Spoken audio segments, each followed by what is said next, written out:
मी काल आपल्याशी संवाद साधला होता त्यावेळेला आपण एक मला माहिती दिली होती की काल महायुतीच्या सर्व आमदारांना छावा पिक्चर दाखवण्यासाठी खास खेळ किंवा खास शो आयोजित केलेला आणि आपल्यासमोरच ही कल्पना ज्यांनी मांडली त्यांचं मी जाहीर अभिनंदन केलं.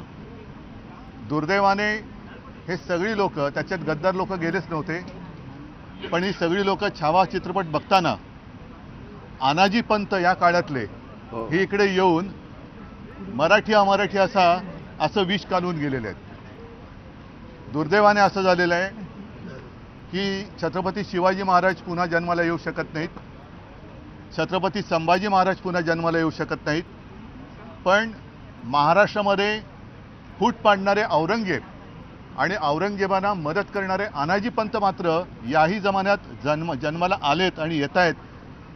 याच्यासारखं दुसरं दुर्दैव का असू शकत नाही.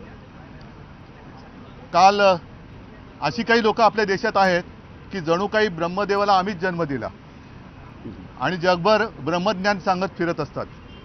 त्यातलेच काल आनाजी पंत, काय त्यांचं नाव, भैयाजी जोशी.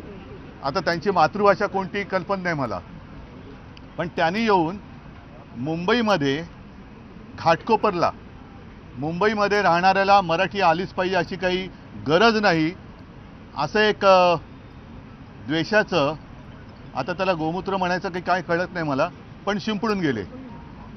याचा अर्थ असा की हा संघाचा छुपा अजेंडा आहे, भाजपचा छुपा अजेंडा आहे. ह्यांचे दाखवायचे दात आणि खायचे दात हे वेगळे आहेत. आता जर का तुम्ही बघितलं असेल तर बऱ्याच दिवसात हिंदुस्थान पाकिस्तान हा विषय त्यांनी काढलेला नाही. मग काय तर बटेंगे तो कटेंगे. आता बटेंगे तो कटेंगे म्हणजे हिंदू मुसलमान केवळ नाही तर मराठी अमराठी, मराठीमध्ये पुन्हा मराठा मराठेतर असं सगळं वाटणी करायची आणि आपण राज्य बळकवायचं. हे जे कोणी आनाजी पंत काल आले होते त्या आनाजी पंतांना मी सांगतोय की मी तुम्हाला त्यांना आव्हान देतोय की अशी भाषा त्यांनी अहमदाबादमध्ये जाऊन करून दाखवावी, तामिळनाडूमध्ये करून दाखवावी, कर्नाटकात, केरळमध्ये, बंगालमध्ये ही तिकडे भाषा करून नुसती दाखवावी आणि भाषा करून दाखवायची नाही तर भाषा करून सुखरूप येऊन दाखवावं. मराठी माणूस हा सहृदय आहे, दयाशील आहे, म्हणून कोणी यावं आणि टपली मारून जावं अशी आता ही पद्धत आहे. आणि यातून मराठी माणूस हा भाजप किंवा संघ खिचगंटीत धरत नाही. आम्हाला मराठी माणूस काय मतं देणारच आहे, जातोय कुठे. आणि ही मुंबईत तोडण्याचा म्हणजे मुंबईमध्ये इथली भाषा गुजराती, इथली भाषा, मला वाटतं अनिल तुम्ही आता विधान परिषदेत हा मुद्दा मांडला, सगळ्यांनीच चांगला, शशिकांत बोलले, भाई जगताप बोलले, सगळ्यांनीच चांगले मुद्दे मांडलेले आहेत. ही भाषावार प्रांतरचना देशाची झाली, आता ही मुंबईची भाषावार गल्ली रचना करतात की काय, आणि मग तोडाफोडा आणि राज्य करा, ही अत्यंत घाणेरडी आणि विकृत मानसिकता या निमित्ताने सगळ्यांसमोर आलेली आहे. काल ज्याप्रमाणे मला वाटतं विधान परिषदेत मुख्यमंत्री बोलले की कोरटकर काय करताय, कोरटकर हा चिल्लर माणूस आहे, तसं मुख्यमंत्र्यांनी जाहीर करायचं भैयाजी काय करतायत, भैयाजी जोशी हा चिल्लर माणूस आहे. मग एक तर त्यांनी तो चिल्लर म्हणून जाहीर करावा, नाहीतर या चिल्लरचा काय बंदा रुपया असतो त्याच्यावरती राजद्रोहाचा गुन्हा दाखल झाला पाहिजे. कारण महाराष्ट्रामध्ये मराठी भाषा सक्तीची करण्याचा कायदा हे महाविकास आघाडीचं सरकार असताना आणि मी मुख्यमंत्री असताना केलेला आहे. या कायद्याच्या विरोधात इकडे मराठी भाषा आली नाही तरी चालेल असं बोलण्याचं धाडस करणाऱ्यावरती एकावरती कायद्याचा जर का बडगा उगारला तर यापुढे असं कोणाची बोलण्याची हिंमत होणार नाही. आणि नाहीतर मग त्यांनी सांगावं की संघाचा आणि भाजपचा छुपा एजेंडा आहे. एक तर कारवाई करावी, नाहीतर हे जे काय पाप आहे हे त्यांनी मान्य करावं.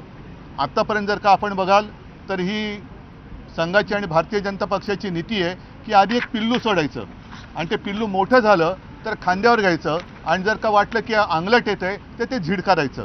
त्याप्रमाणे आता गोलमाल उत्तर दिली गेलेली आहेत दोन्ही सभागृहात. काही ठामपणाने काही बोललेलं नाही आहेत. बावनकुळेसुद्धा आत्ता बोलले की अशी अशी भाषा आहे, तशी भाषा आहे. अभिजात भाषेचा दर्जा तुम्ही दिला म्हणजे काही उपकार नाही केलेले. कारण मराठी भाषेचं महत्त्व संघाला कळलं नसेल, भाजपला कळलं नसलं तरीसुद्धा तेव्हा इंग्रजांना कळलं होतं. कारण सरकारचे डोके ठिकाणावर आहे का हा जो लेख लिहिला गेला होता लोकमान्यांनी तो मराठी भाषेत होता. तसंच आम्ही आमच्याच राज्य सरकारला विचारतोय की तुमचं डोकं ठिकाणावर आहे का? कारण आपल्या राज्यात आपल्या राजधानीमध्ये जी राजधानी मुंबई 105च नव्हे तर त्यावेळेला त्या ब्रिटिश कुठल्या परदेशी पत्रकार आल्या होत्या ताया झिंकिन, त्यांनी एक पुस्तक लिहिलं रिपोर्टिंग इंडिया. त्याच्यात त्यांनी म्हटलंय की त्यांनी जेव्हा हॉस्पिटलमध्ये पाहणी केली तेव्हा 200-250च्या वरती मृतदेह असे पडलेले होते. म्हणजे त्याचा रेकॉर्डच नाही झालेला, रेकॉर्डच नाही. तर रक्त सांडून आणि बलिदान करून ही मुंबई मराठी माणसांनी मिळवलेली आहे. मला संघाला आणि भाजपला सांगायचं आहे की ज्या वेळेला मुंबईवरती संकट येतं तेव्हा आम्ही सगळे मुंबईकर म्हणून, महाराष्ट्रातले सगळे नागरिक म्हणून एकमेकाला वाचवण्यासाठी पुढे जातो. मग ती नैसर्गिक आपत्ती असेल, जर अतिरेक्यांचा हल्ला असेल, अगदी 92-93च्या दंगलीमध्ये सुद्धा गुजराती माणसानं सुद्धा हिंदू म्हणून वाचवणारी शिवसेना होती. हे वाद लावून पळतात, वाद लावतात आणि पळून जातात. करोनाच्या काळामध्ये सुद्धा सगळेजण आम्ही एकत्रित सगळ्यांना माणूस म्हणून आणि आपल्या देशाचे, महाराष्ट्राचे मराठी माणसंच काय सगळे इतर भाषिकांना सुद्धा आपलेपणाने जपलं होतं. त्या आपलेपणामध्ये तुम्ही साखर टाकू शकत नसला तरी मिठाचा आणि विषाचा खडा टाकू नका. मुंबई एक चांगली महानगरी आहे, ती जिंकायची असेल तर चांगलं काम करून जिंका, विष घालून जिंकू नका. जर का तुम्हाला स्पर्धा करायची असेल तर चांगल्या कामाची स्पर्धा करा. मी मागे एका भाषणात बोललो होतो की याच मुंबईमध्ये शिवसेनेने रक्तदानाचा जागतिक विक्रम केलेला आहे. तसं काहीतरी काम RSSने करून दाखवावं. कारण नाहीतर काय होतं, लढायला तुम्ही आणि मिरवायला आम्ही, अशा पद्धतीने यांचं काम सुरू आहे. तर याचा आम्ही जाहीर निषेध करतोय. माझी तर मागणी आहे की ही अशी विषवल्ली या सरकारने वेळीच ठेचली पाहिजे. आणि नाहीतर या जोशींनी तामिळनाडूमध्ये आजच स्टॅलिनचं आलेलं आहे की त्यांनी भाषिक आता वाद सुरू केलेला आहे. म्हणजे भाजप आता उत्तर विरुद्ध दक्षिण असा आपला देश तोडायला निघालेला आहे. सगळे दक्षिणेतली राज्य आणि तामिळनाडूमधले सगळे पक्ष हे एकत्र झालेले आहेत. कमल हसन आज बोललेले आहेत की यांना इंडिया नाही तर यांना हिंदिया करायचं आहे. या अशा सगळ्या ह्या वादाच्या ठिणग्या टाकून तुम्ही भारत माता की जय बोलू शकत नाही. भारत माता ही सगळ्यांची आहे. महाराष्ट्र हा आमचा सगळ्यांचा आहे आणि महाराष्ट्रामध्ये येऊन कायद्याच्या विरुद्ध जर बोलत असतील तर त्यांच्यावरती राजद्रोहाचा गुन्हा दाखल केला पाहिजे. त्यांचा आम्ही तर जाहीर निषेध करतोय.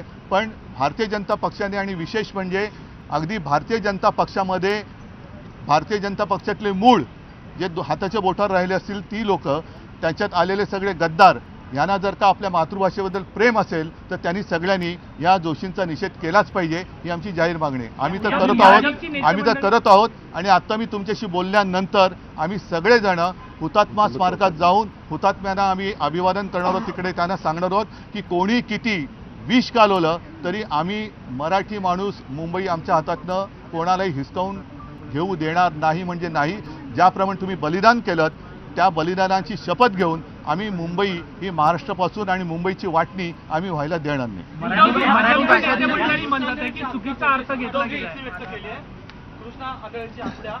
नाही, मला वाटतं आजचा विषय आहे.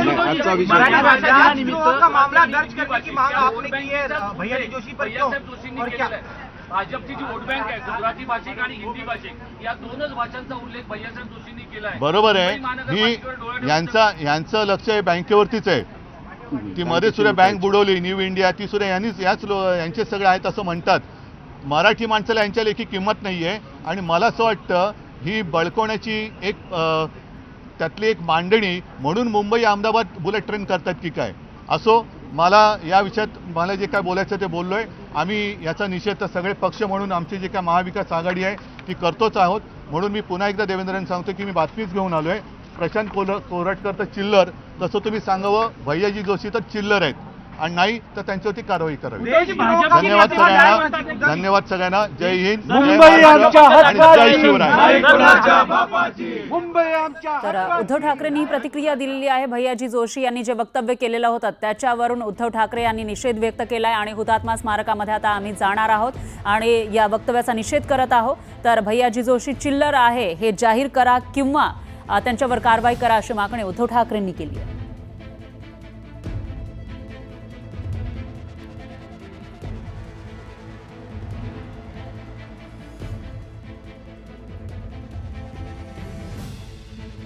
तर भैयाजी जोशी यांनी जे विधान केलं आहे वादग्रस्त त्याच्यावर वेगवेगळ्या प्रतिक्रिया येताना दिसत आहेत त्याही बघूयात.